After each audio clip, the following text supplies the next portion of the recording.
Kailan pa ba marirealize ng partner mo kung gaano ka kahalaga? Baka ma-realize lang ng tao ang halaga mo kung hindi ka na maghahabol sa kanya. Kung hindi mo na siya bibigyan ng tamang atensyon, oras at hindi mo na iiyakan. Minsan, kailangan mong kumilos na parang wala kang pakialam.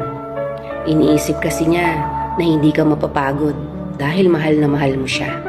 Totoo, pag mahal mo, hindi ka napapagod doon. Pero yung sakit na ipinaparamdam nila sa atin ang nagpapahina sa atin. Kung sino man ang nakakapanood nito, alam mo sa sarili mo kung gaano ka karapat-dapat. Kaya itigil mo na ang pagtutok sa taong hindi karapat-dapat sa iyo. Kung talagang mahal ka, hindi mo kailangang makiusap para sa kanilang oras. Kasi kung talagang gusto ka nila, buong puso nilang ibibigay. Kaya please,